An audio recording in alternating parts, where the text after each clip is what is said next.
महापौर महोदय, सन्माननीय अतिरिक्त आयुक्त, सन्माननीय आता सभागृह नेतेचा चार्ज घेतलेले जयवंतजी सुतार आणि सभागृहातील सर्व सदस्य, पत्रकार बंधू, प्रेक्षकातील प्रेक्षक, हा जो 3 नंबरचा विषय असा अतिशय ज्वलंत विषय आहे.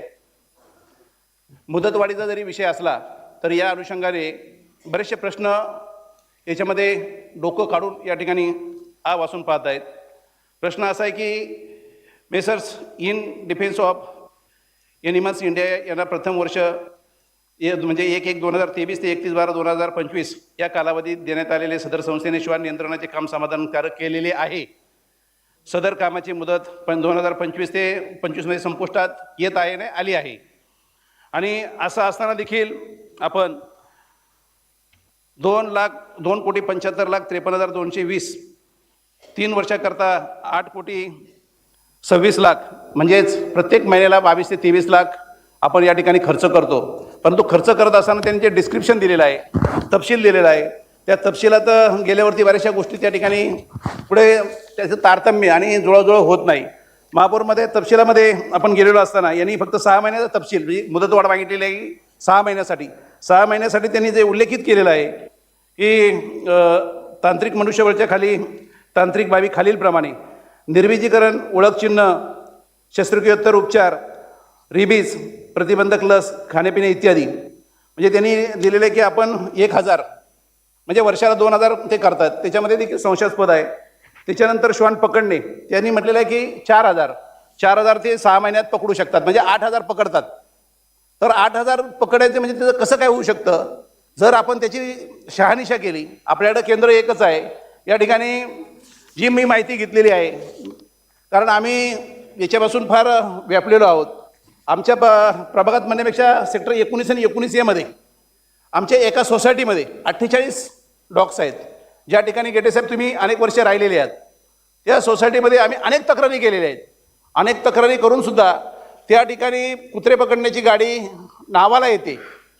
कुत्रे पकडण्याची गाडी आली की ते काही पकडणारे जे कर्मचारी असतात त्यांच्या हातात दांडकं असतं, दांडक्याला गळपास घेण्यासारखं काही तारेचं लावलेलं असतं. त्या दांडकं असं फिरवतात की ते कुत्रे पळून गेले पाहिजेत, असं फिरवतात ते कुत्रे पळून गेले पाहिजेत. आणि त्या ठिकाणी वॉचमॅनकडून सही घेतली का ते निघून जातात. आणि त्याच्याही व्यतिरिक्त या कुत्र्यांचा उपद्रव फार तर फार दिवसाच्या पेक्षा रात्रीचा जास्त आहे. ज्यांची घरं 4 मजल्याची आहेत, पहिल्या दुसऱ्या माळ्यावरती राहणाऱ्या लोकांना त्यांना झोपा येऊ शकत नाहीत, अशा पद्धतीची त्या कुत्र्यांची रात्रीची जी हालचाल असते त्या पद्धतीनं संपूर्ण सोसायटी असते, संपूर्ण एरिया असतो, डिस्टर्ब होतो.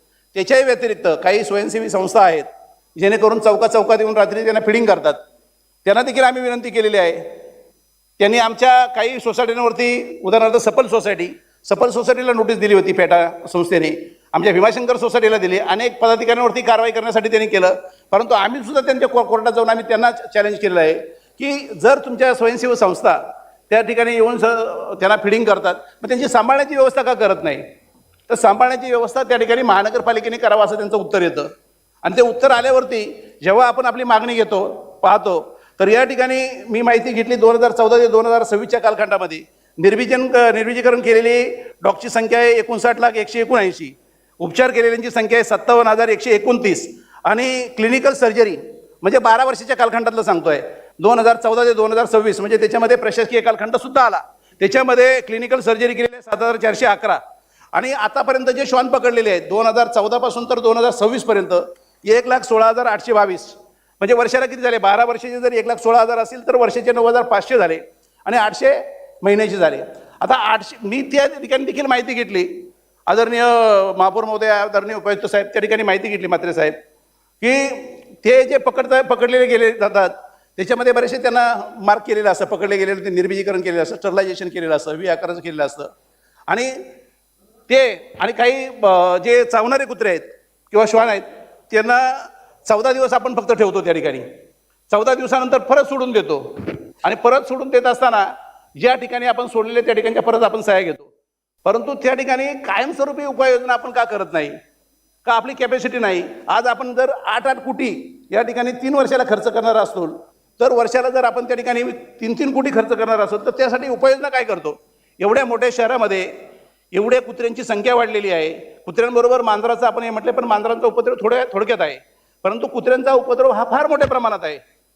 आपण कुत्र्यांची संख्या एवढी आहे तर आपण त्या ठिकाणी मला वाटतं डॉक्टर जाधव ज्या ठिकाणी मी त्यांच्याकडे माहिती घेतो ते बोलतात की आमच्याकडे कुत्रीच येत नाहीत, निर्विहीकरण करण्यासाठी आमच्याकडे डॉग्स येत नाहीत, श्वान येत नाहीत, तर आम्ही कुठून करणार?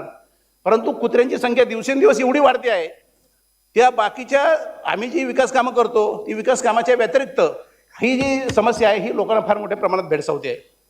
आज त्या ठिकाणी जर ते आपले हे येतात स्विगीवाले किंवा दुसरे काही येतात, स्कूटरवरून आलं, त्यांच्या हातात काय असेल तर त्या गाड्यांना त्या ठिकाणी अनेक प्रकार असे होतात की त्यांना बऱ्याच वेळा गाडीवरून पडतात, हे होतात.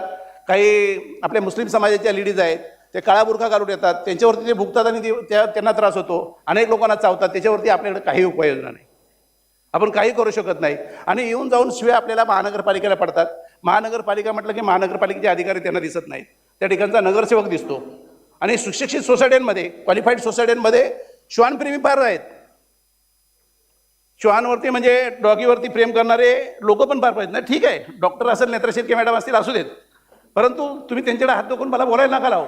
असू देत, ते 16व्या माळ्यावर राहतात, हे 22व्या माळ्यावर राहतात. हे कुत्री भुंकणारे यांना कशी काढणार? हे आम्ही खाली पहिल्या माळ्यावरती राहणार आहे, रात्रंदिवस फिरणारी माणसं आहोत मॅडम. हा फार मोठा गांभीर्याचा प्रश्न आहे. या ठिकाणी आपण जी उपाययोजना करणार त्यांच्यासाठी एखादं गार्डन करा ना, बाहेर जाऊन डोंगरामध्ये जंगलामध्ये काहीतरी व्यवस्था करा, 2-4 एकर जागा घ्या, 1000-2000 लोकांसाठी त्यांच्यासाठी व्यवस्था करा, डॉग पार्क करा त्या ठिकाणी. अशा पद्धतीची काहीतरी उपाययोजना करा ना. आपण काहीच करत नाही, आपण हातबल झालेलो आहोत. अशा पद्धतीचं जर आपल्याकडं असणार आहे तर त्या संदर्भात हे बरोबर नाही. आपण हा वाढीव याच्यासाठी दिलेला आहे, त्याच्या संदर्भात हे करत असताना ह्या उपाययोजनेच्या संदर्भात काय करणार का? फक्त आम्ही वाढवून द्यायचं तुम्हाला 3-3 वर्षासाठी आपण हे करताय, त्याची मुदत संपलेली आहे कधीच. आता ही सुद्धा मुदत 30 तारीखला संपणार आहे तुमची. 30 थांबा जरा, 30 तारीखला मुदत. कोण बोलतं? जरा थांबा ना, तुम्ही देता तिथे, शांत बसा ना जरा. हा, तर 30 तारखेला याची मुदत संपणार आहे, 30 जूनला. तुम्ही आल्यावर हा 10 दिवसच राहिलेले आहे त्याच्यात. परंतु हे करत असताना याची सुद्धा उपाययोजना काय करणार आहे ते सांगा आणि परत मला बोलण्याची संधी द्यावी. सन्माननीय महापौर मॅडम, सन्माननीय सभागृह नेते, सन्माननीय विरोधी पक्षनेते, इतर सर्व सन्माननीय सभासद, सन्माननीय सदस्यांनी जे विचारलेले जे एक प्रश्न जो आहे त्याच्यानुसार आपण शिरवणे येथे सिडकोकडनं कत्तलखान्याच्या प्रयोजनार्थ सिडकोकडनं आपण राखीव MIDC येथे भूखंड आपल्याला मिळालेला आहे, हस्तांतरित झालेला आहे. याचं क्षेत्रफळ 85,169.28 चौरस मीटर आहे. सदर ठिकाणी आपण भारतीय प्राणी कल्याण मंडळाकडून प्राप्त SOP अनुसार त्या भूखंडावर आपण 1200 भटक्या श्वानांकरता बांधण्यात आपण हे बांधतो आहे, त्यांच्यासाठी निवारा बांधतो आहे. त्याची कार्यवाही शहर अभियंता विभागातर्फे सुरू आहे. अरे जरा तुम्ही काल आले नव्हते, बरं होतं. प्रश्न असा आहे साहेब, तुम्ही 1200 नाही, कुत्र्यांच्यासाठी दफनभूमीचा भाग वेगळा आहे सर. साहेब आपल्याकडे जर 1200 याच्यासाठी श्वानांसाठी डॉगिंगसाठी तुमची व्यवस्था असेल, आपल्याकडे 1200च असतात फक्त. 1200च पकडता का तुम्ही? आपली कॅपॅसिटी काय आहे? सन्मान्य सभासद, मी आपण सांगू इच्छितो की सुप्रीम कोर्टाच्या जजमेंटनुसार माननीय सुप्रीम कोर्टाच्या जजमेंटनुसार जे संस्थात्मक श्वान जे आहेत, फॉर एक्झाम्पल शाळा, हॉस्पिटल, रेल्वे स्टेशन्स अशा ठिकाणचे जे श्वान आहेत त्यांच्यासाठी आपण निवारा बांधतो आहोत. आणि जे इतर ABC नियम 2023 नुसार आणि जे भटके श्वान आहेत त्यांचं आपण पकडल्यानंतर आपण निर्बीजीकरण करतो आणि त्यांना पुन्हा त्याच ठिकाणी आपण सोडून देत असतो. पण फक्त आपल्या नवी मुंबईत फक्त 100च पकडतो आपण दिवसाला, 100च. आपली यंत्रणाच नाही का काही? 100 आमच्या एका वॉर्डमध्ये भेटतील. जे हायली क्वालिफाईड जो विभाग आहे त्याच्यामध्ये जास्त असतात. ते एका वॉर्डमध्ये आमच्याकडे 100 भेटतील. नाही, आपली कॅपॅसिटी किती आहे? 100. आणि तिथे त्यांना ABC 2023च्या नियमानुसार ते सांगतायत, हायकोर्टाच्या नियमानुसार सांगतायत. तर सार्वजनिक ठिकाणच्या याच्या ठिकाणी बाकी ठिकाणचं काय साहेब? सन्माननीय सभासद, बाकी जे भटके श्वान आहेत त्यांना आपण पकडून त्यांचं निर्बीजीकरण करून आणि त्यांना आपण त्याच ठिकाणी पुन्हा सोडायचं ते तर आहेच ना, ते तर आहेच. त्याच्यामधून काय फरक पडतो का साहेब?